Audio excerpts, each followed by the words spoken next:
Bendiciones, que el Señor Todopoderoso nos bendiga en esta noche. A ustedes el Señor les resplandezca. Es una alegría poder compartir esta clase de escuela bíblica. Hoy vamos a seguir tocando temas éticos y morales que son muy actuales. En esta oportunidad vamos a hablar acerca de la maternidad subrogada. ¿Escuchó hablar de ese tema? Maternidad subrogada. ¿Qué es? Bueno, la gestación subrogada a nivel internacional, ¿dónde es? ¿Es legal? ¿Sí? ¿Qué es la gestación subrogada? Habitualmente está llamada, se le llama vientre de alquiler, y se la llama mal de esa manera, ¿no? Está permitida tan solamente en algunos pocos países en todo el mundo, y por ello muchas personas que necesitan recurrir a este método para tener hijos deben hacerlo en el extranjero, puesto que no existe ninguna ley que regule la maternidad subrogada en el mundo. A continuación vamos a indicar algunos países en los que esta práctica está permitida y aquellos en los que no lo está. Países donde la ley permite la maternidad subrogada.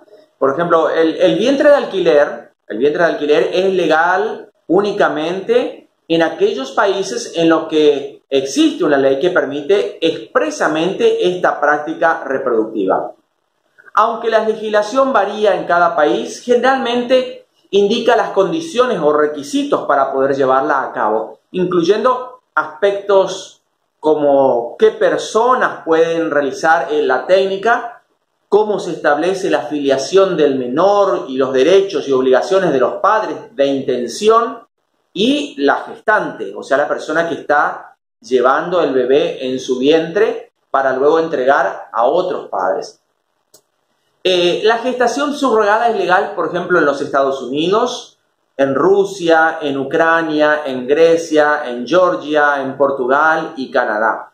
En todos ellos, esta modalidad reproductiva está permitida para extranjeros solamente. ¿Qué dice la legislación argentina? La legislación argentina en maternidad subrogada, a pesar de no haber una prohibición expresa de la gestación por sustitución, el artículo 242 del Código Civil de Argentina establece que la madre legal de un niño será aquella mujer que lo traiga al mundo, ¿sí? Es decir, que es aquella mujer que da a luz. Por esta razón, aunque se estableciera un acuerdo entre una mujer gestante y los padres de intención, la madre subrogada o mujer gestante será considerada la madre legal.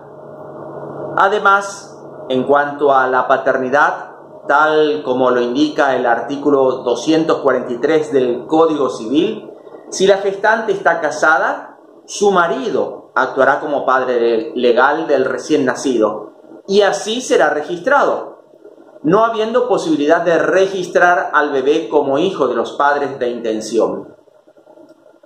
Pero existe la posibilidad de que los padres de intención puedan ser considerados como padres legales del nacido. Para ello es necesario realizar la llamada adopción del hijo del cónyuge. El futuro padre debe aportar su material genético para poder crear el embrión que será implantado en la gestante, o la gestante debe ser inseminada con el semen del futuro padre. Después del nacimiento, el padre de intención reconoce al bebé como hijo suyo, y esto puede hacerse siempre y cuando la gestante no tenga marido, ya que, como hemos dicho antes, si la gestante está casada, se otorga la paternidad directamente al marido.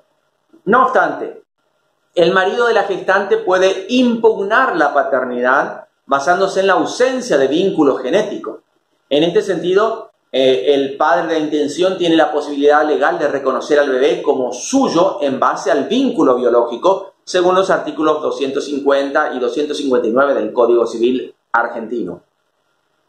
En caso de que la gestante no esté casada, el padre de intención podrá reconocer al bebé como propio con una simple prueba genética. En cualquier de los casos, tras el reconocimiento por parte del padre de intención y la transferencia de responsabilidad de paternidad exclusiva, la madre de intención o madre subrogante deberá adoptar al bebé usando la adopción del hijo del cónyuge, lo que es relativamente fácil. Según el Código Civil de Argentina, la madre legal de un niño es aquella que da a luz. En cuanto al padre legal del recién nacido, el Código Civil también establece que éste será marido de la gestante. No obstante, los padres de intención que realicen un proceso de gestación subrogada en Argentina tienen la posibilidad de convertirse en los padres legales del bebé al realizar la adopción, ¿sí? Únicamente la adopción del hijo del cónyuge. Para ello, en primer lugar, el padre de intención tiene, así se le llama al que quiere adoptar, al que quiere tener hijos, ¿no es cierto? Tienen que aportar el semen para la creación de los embriones y demostrar que existe un vínculo genético mediante prueba de paternidad. La madre de intención tendrá que adoptar al bebé, ya que es el hijo de su marido. Existen dos cosas extraordinarias, genéticas y espirituales, que ocurren durante el proceso de gestación de un bebé que toda mujer debería saber. ¿Qué dice la Biblia al respecto? Vamos a ver. Primero, las relaciones son importantes. Dios claramente estableció límites a cada una de ellas, de tal forma que tener sexo con mi hermana o con mi mamá son consideradas pecados por el Creador. Esto muchos lo saben, pero pocas veces se aclara el peor, que es malo tener sexo con dos mujeres, por ejemplo, con animales o entre familiares cercanos, por poner algunos ejemplos, ¿no? El vientre es genético y es espiritual. La respuesta es simple. ¿Por qué? Y es profunda a la vez, ¿no? Porque el sexo no es solo un placer físico, sino que es una unión genética, emocional, psicológica y a la vez espiritual. Cuando se tiene relaciones sexuales con alguien, se está compartiendo material genético, material emocional, psicológico y espiritual con esa persona. Y lo más profundo de todo, el nuevo ser que generará esa relación sexual posee material de ambos, ¿sí? Pues es la unión exacta del material genético, emocional y espiritual de dos seres que lo fecundaron. Por eso, el sexo, de acuerdo a lo que dice la palabra de Dios, el sexo es un regalo divino, que no debe tomarse a la ligera tal y como pretende hacer la legalización del vientre de alquiler. La degradación humana actual tiene su base en el desenfreno sexual del último siglo, lo que comúnmente se llama amor, ¿sí? Amor se le llama generalmente a la fornicación, al adulterio, al incesto, a la maternidad subrogada, a la pedofilia, al poliamor, a la homosexualidad, a la robofilia. ¿Escuchó esa palabra? Tener sexo con robot, y a todo lo que no está bien visto ante los ojos de Dios. Entonces, debemos entender que todo esto está corrompiendo la genética humana, las emociones y la espiritualidad. Cada malformación genética, virus mortal y posesión demoníaca actual son muestras de que jugar con el sexo es un juego peligroso. La respuesta es simple pero profunda. El sexo no es solo un placer físico, sino que es una unión genética, emocional, psicológica y espiritual, decíamos recién.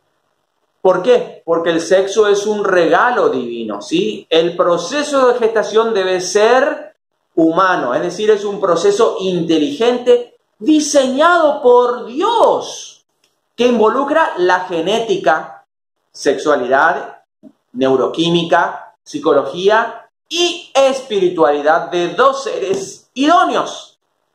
Y pretenden que este asombroso diseño es simplemente una vasija que sirve para tener bebé y lucrar con ello. Es simplemente una blasfemia retrógrada lo que estamos viendo, ¿sí? Por eso el vientre significa hogar. El vientre no es una incubadora. Para el bebé el vientre materno es su hogar, no un motel de paso, ¿sí? Todo lo que perciba, todo lo que sienta, todo lo que reciba y ocurra durante el proceso de gestación de la madre sustituta, afectará a esa vida. Y la espiritualidad de la madre sustituta bendecirá o maldecirá a ese nuevo bebé. El bebé inicia su relación con la mamá en el vientre y no cuando nace, porque por lo que la madre de alquiler influye mucho y demasiado, diría yo, en el niño o la niña que va a nacer. ¿Cómo entonces la genética, la espiritualidad y la psicología de la madre, de esa madre sustituta, no influirá en el bebé al nacer? Es que realmente es irrelevante si la madre sustituta cree en muchos dioses, es politeísta, es inestable emocionalmente, con antecedentes generacionales de brujería o con una dolencia hereditaria. ¿No tiene importancia el árbol genealógico y espiritual de los progenitores? ¿Por qué Dios estableció con tanto cuidado el límite de las relaciones sexuales? Y aún más, diseñó una pareja idónea exclusiva, ¿sí?, para cada uno de sus hijos. ¿Por qué Dios decretaba leyes contra las relaciones en yugo desigual entre Israel y las tribus filisteas y egipcias? Así es. ¿Sabe por qué? Porque la pureza sexual va mucho más allá de lo que es.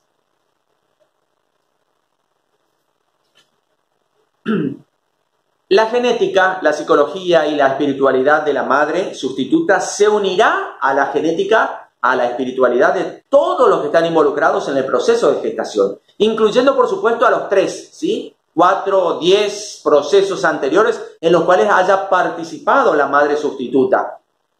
Y allí el problema de la prostitución y del vientre de alquiler es una verdadera sopa genética. Es una sopa genética, es una sopa espiritual también, ¿sí?, transmitida de persona a persona, de generación a generación. Hay un punto más. La madre sustituta no está esperando con ansias al bebé. Lo que ella está esperando realmente es el pago, ¿sí?, el cheque tal vez que va a tener cuando nazca el bebé. El vientre deja de ser un hogar y se transforma en una incubadora. Y el corazón de la mamá está en el dinero y no en el bebé. Y eso va a influir mucho en la nueva vida.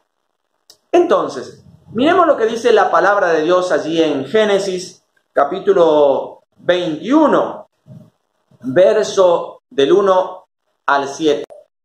Génesis 21, del 1 al 7 dice así: visitó Jehová a Sara como había dicho, e hizo Jehová con Sara como había hablado. Y Sara concibió y dio a Abraham un hijo en su vejez, en el tiempo que Dios le había dicho. Y llamó a Abraham el nombre de su hijo que le nació, que le dio a luz Sara, Isaac. Y circuncidó a Abraham a su hijo Isaac de 8 días, como Dios le había mandado. Y era Abraham de 100 años cuando nació Isaac su hijo. Entonces dijo Sara: Dios me ha hecho reír, y cualquiera que lo oyere se reirá conmigo. Y añadió: ¿quién dijera a Abraham que Sara habría de dar de mamar a sus hijos? Pues le he dado un hijo en su vejez. Note la expresión, la Biblia no es un recetario moral de bioética que posea toda la respuesta a los múltiples problemas planteados por esta moderna biomedicina que existe hoy, ¿no? Lo que vemos acá en el Antiguo Testamento, se relatan algunas historias, ¿sí? Historias acerca de mujeres que eran estériles, como el caso de Sara que estamos viendo acá. Y por supuesto, lo que vemos también, el problema actual, la maternidad de alquiler, ¿sí? La esterilidad en la Biblia, especialmente para la antigüedad, fue considerada siempre en Israel como una grave afrenta social, ¿sí? Como una dura prueba, incluso hasta como un castigo, ya que los hijos se veían como una recompensa y como una heredad de Dios. Dice el Salmo 127, 3 al 5, flechas en la mano del valiente, retoño de olivo alrededor de la mesa, así lo llaman los hijos, ¿no? En el Salmo 128, 3 dice, corona de los ancianos también. Allí en Proverbios 17, 6. De ahí que cuando una esposa no conseguía quedarse embarazada, ¿qué es lo que hacían? Por todos los medios recurrían a la adopción, ¿sí? Esto solía hacerse en Mesopotamia y en el pueblo de Israel por medio de la entrega de una concubina fértil al marido para que éste tuviera relaciones sexuales con ella y así el hijo de tal unión pudiera ser reconocido como hijo legítimo de la esposa oficial. Esta situación es la que se expresa en la petición de Sarai a su esposo Abraham, allí en Génesis 16, versículo 2. Mire lo que dice allí. Dijo entonces Sarai a Abraham: ya ves que Jehová me ha hecho estéril, te ruego pues que te llegues a mi sierva, quizás tendré hijos con ella. Y atendió Abraham al ruego de Sarai. ¿Podría decirse que el hijo nacido de aquella unión, ese hijo se llamaba Ismael, fue hijo de una madre subrogada, que fue Agar? Tanto en los códigos de Mesopotamia como en la antigua época israelita, los hijos de las concubinas esclavas no tenían parte en la herencia, ¿sí? A no ser que fueran adoptados y se transformaran así en hijos de las esposas libres. Otra situación similar es la ocurrida entre Jacob y Raquel. El texto bíblico lo relata así en el capítulo 30 de Génesis, versículos del 1 al 6. Viendo Raquel que no daba hijos a Jacob, tuvo envidia de su hermana y decía a Jacob: dame hijos, o si no me muero. Y Jacob se enojó contra Raquel y dijo: ¿soy yo acaso Dios que te impidió el fruto de tu vientre? Y ella dijo: he aquí mi sierva Bila, llégate a ella y dará a luz sobre mis rodillas y yo también tendré hijos de ella. Así le dio a Bila, su sierva, por mujer, y Jacob se llegó a ella. Y concibió Bila y dio a luz un hijo a Jacob. Dijo entonces Raquel: me juzgó Dios y también oyó mi voz y me dio un hijo. Por tanto llamó su nombre Dan. Dan quiere decir él juzgó. Ahora notemos esto. El concepto de dar a luz sobre las rodillas que estamos viendo aquí en estos textos bíblicos, ¿sí?, se refiere justamente a ese rito de adopción. Lo que se hacía era colocar al bebé en el regazo de la mujer que deseaba adoptarlo para indicar que era como si legalmente ella lo hubiera dado a luz, ¿no? A partir de ese momento es Raquel la madre legal y es ella la que le pone el nombre al niño en vez de hacerlo Bila, la madre biológica. Y el pequeño pasa a ser legítimo heredero de su padre Jacob. De manera que, salvando la distancia, ¿no?, se podría decir que Raquel, la mujer de Jacob, alquiló a una sierva propia para que le diera el hijo que ella no podía tener. ¿Un caso bíblico de maternidad alquiler es este? La diferencia entre estos acontecimientos del Antiguo Testamento y la práctica actual de la maternidad subrogada son obvias. En el pasado, el marido de la esposa estéril, quien realizaba el acto sexual con la mujer sustituta, ¿no?, hoy esa práctica se vería como una forma de fornicación, ¿sí?, o de adulterio pactado, y desde la perspectiva cristiana sería moralmente rechazable. Sin embargo, para la moral sexual de los hebreos, en aquel periodo, estamos hablando del Antiguo Testamento, en aquel periodo antiguo de la historia, era aceptable, ¿no?, que el esposo se acostara con la sierva y no era malo, ¿no es cierto? Y hasta era aceptable y normal, por ejemplo, la poligamia, el concubinato con las siervas. Ninguna de las partes implicadas, ni el marido, ni la esposa infértil o la concubina, tenía la intención de romper el matrimonio. Nadie lo veía como una forma de fornicación o de adulterio. Evidentemente estas costumbres sexuales fueron evolucionando poco a poco debido a que Dios fue influyendo en la humanidad a través de los mensajeros y hacia un nuevo entendimiento de lo que es la moral, ¿sí? Hoy, sin embargo, la maternidad alquiler se realiza mediante inseminación artificial o fecundación in vitro con transferencia del embrión. ¿Puede llamarse a esto adulterio o fornicación? ¿Atenta esta práctica contra la relación existente en el matrimonio? ¿Cuándo ocurre eso? Mire, si en aquella remota época antigua, ¿sí?, hubiera existido la inseminación artificial o la fecundación in vitro, Sarai y Raquel, ¿no hubieran preferido esos métodos? Desde la ética evangélica del amor, del altruismo y de la entrega al que sufre o al enfermo, ¿no parece que la maternidad alquiler basada verdaderamente en el valor de crear vida por afecto sea algo que categóricamente se deba rechazar? Todo lo que contribuye a la llegada de una nueva persona a este mundo es agradable delante de Dios, es admisible, ¿sí?, ética y moralmente. Dios es amor y en esta base se expresa la esencia del cristianismo, la base moral y la ética de nuestra civilización. Pero ¿qué ocurre? Miremos un poquito. Los fariseos se enorgullecían de ser justos, de conocer perfectamente las Escrituras. Siguen vivos hasta el día de hoy, algunos de ellos, e imponen a la sociedad su opinión personal, aunque santificada por su rango clerical, ¿sí? Ahora, miren un poquito el caso de Sarai, la esposa de Abraham, ¿sí? Sara y Abraham se llamaron más tarde, ¿sí? Era estéril, le ofreció a su marido la esclava Agar para que tuviera descendencia. Agar dio a luz a ese bebé, que recibió el nombre de Ismael, ¿sí? Sarai lo acogió como si fuera su propio hijo, y este fue el primer niño nacido por medio de gestación subrogada.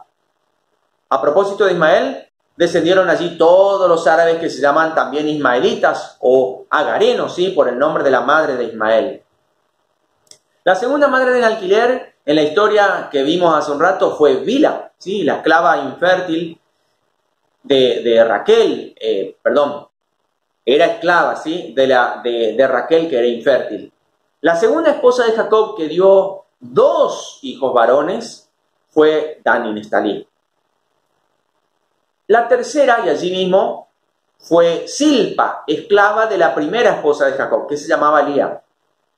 Después de haber dado a luz 4 hijos, perdió temporalmente la capacidad de procrear. Entonces Silpa dio a Jacob 2 hijos, Gad y Aser. No obstante, luego Lía se recuperó y procreó a Jacob otros 2 hijos, Isaacar y Zabulón, y la mujer, la hija de Jacob, que se llamó Dina también. Entonces, en la Biblia encontramos que se trata de la llamada maternidad subrogada tradicional, cuando debido a la falta de técnicas de reproducción avanzada, la gente se veía obligada a recurrir a la fecundación natural, donde la donante, que a la vez era la madre de alquiler, ¿no es cierto?, acudía a ese método.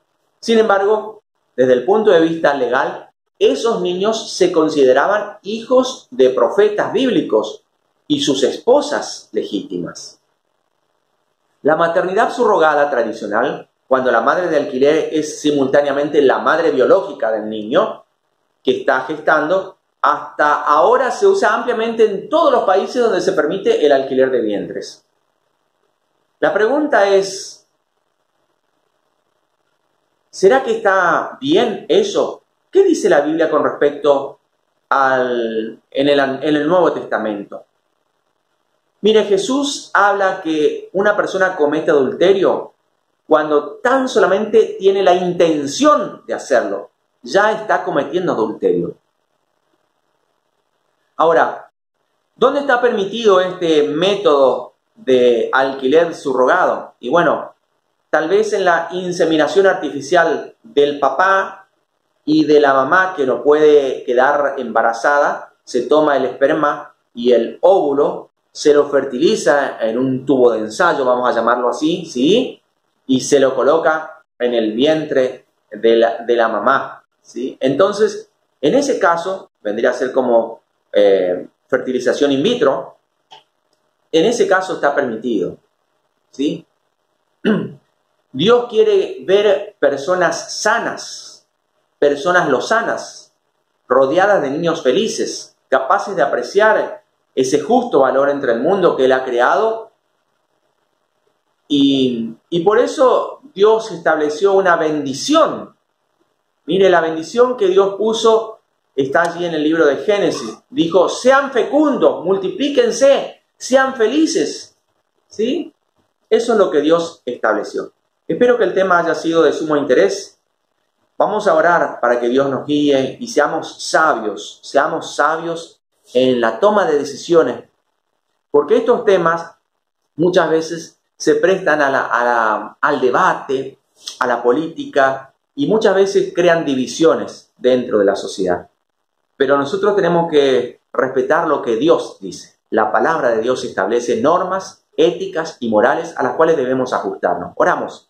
Padre eterno, en este día te damos gracias por esta palabra que hemos estado analizando, estudiando, y queremos rogarte tu sabiduría en cuanto a este asunto, donde todavía no está bien definido punto, Señor, porque muchas veces los hombres, como humanos, ponemos nuestro corazón delante antes que lo que dice tu palabra. Ayúdanos a ser sabios e inteligentes en la toma de decisiones, Señor.